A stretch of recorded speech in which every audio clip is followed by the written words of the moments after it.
Hello everyone, আসসালামু আলাইকুম। কেমন আছেন সবাই? নতুন একটা ভিডিও নিয়ে আবারও চলে আসলাম। আজ আমি আপনাদেরকে দেখাবো চাউলের গুঁড়া দিয়ে আমি কিভাবে পয়সা পিঠা বা চিপস তৈরি করি। চলেন দেখি। পয়সা পিঠা বা চিপস তৈরি করার জন্য আমি প্রথমে এখানে এক বাটি ভেজা আতপ চাউলের গুঁড়া নিয়েছি। আপনারা চাইলে সিদ্ধ চাউলের গুঁড়াও নিতে পারেন। আমার কাছে সিদ্ধ চাউলের গুঁড়া নাই, এজন্য আমি আতপ চাউলের গুঁড়াই নিয়েছি। এখন আমি চাউলের গুঁড়াগুলা সুন্দর করে ভেজে নিব। এজন্য চুলায় একটা পাতিলা বসিয়ে গরম করে নিয়েছি আর গুঁড়াগুলা ঢেলে দিয়েছি। এখন আমি এখানে কিছু নারিকেলের শলা নিয়েছি। এখন আমি এভাবে হাত দিয়ে অনবরত নেড়ে চেড়ে সুন্দর করে ভেজে নিয়েছি গুঁড়াগুলা।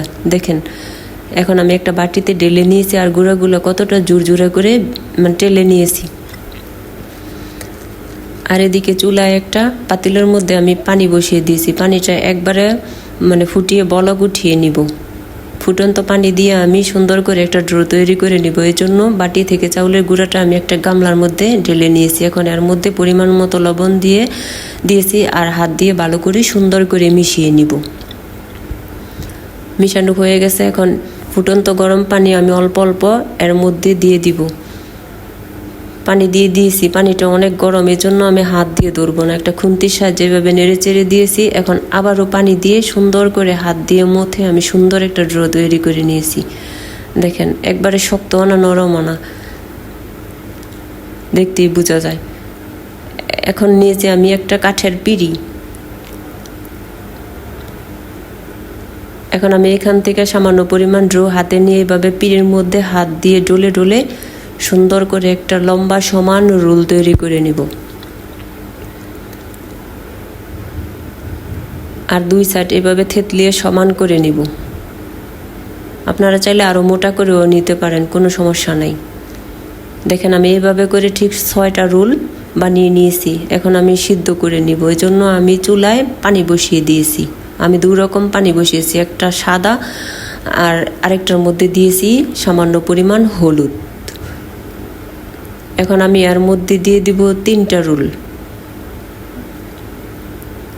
আর সাদা পানির মধ্যে দিয়ে দিব আর 3টা রোল। এভাবে করে আমি 5-7 মিনিট ভালো করে সিদ্ধ করে নেব। সিদ্ধ হয়ে গেছে, আমি নামিয়ে নিয়েছি। এখন আমি কিছুক্ষণ ঠান্ডা করে নেব।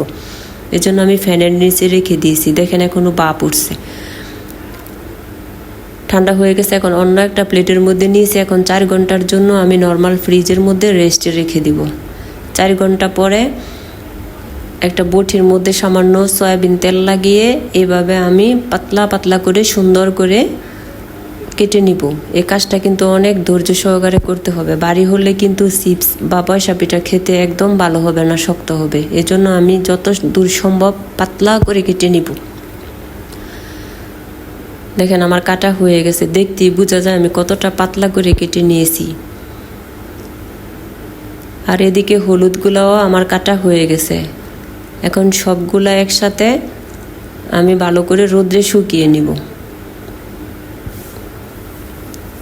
2 দিন রোদ্রে শুকানোর পর আমি এখন ভেজে নিব। এর জন্য চুলার মধ্যে আমি একটা কড়াই বসিয়ে তেল গরম করে নিয়েছি। তেল গরম হয়ে গেছে। এখন গরম তেলের মধ্যে আমি এখান থেকে অল্প অল্প করে তেলের মধ্যে দিয়ে দিয়েছি আর ছিদ্রযুক্ত একটা ছাঁকনির সাহায্যে এভাবে সুন্দর করে কিছুক্ষণ নেড়ে চেড়ে আমি নামিয়ে নিব। দেখেন, তেলে দেওয়ার সাথে সাথে কত সুন্দর ফুলে গেছে। আমার ভাজা হয়ে গেছে। এখন আমি নামিয়ে নিব। এইভাবে করে আমি সব কয়টা চিপস বা পয়সা পিঠা ভালো করে ভেজে নিব। ভাজা হয়ে গেছে। এখন আমি দেখেন, আমি হাত দিয়ে ভেঙে দেখাচ্ছি কতটা নরম মুচমুচে হয়েছে। আমি কিন্তু এত জোরে চাপ দিছি না, তারপরেও ভেঙে গেছে। এগুলো আপনারা চাইলে চিনি দিয়েও খেতে পারেন, গুড় দিয়েও খেতে পারেন, কিন্তু কাঁচা গুড় কোনো অবস্থাতে দেওয়া যাবে না। গুড়টা জাল করে আঠা করে দিতে হবে। দেখেন, আমার চিপসগুলো বানানো রেডি। আমার চিপসগুলো কেমন হয়েছে কমেন্ট করে জানাবেন। ভিডিওটি ভালো লাগলে লাইক, কমেন্ট, শেয়ার করবেন। আজ এই পর্যন্তই। সবাই ভালো থাকবেন। আল্লাহ হাফেজ।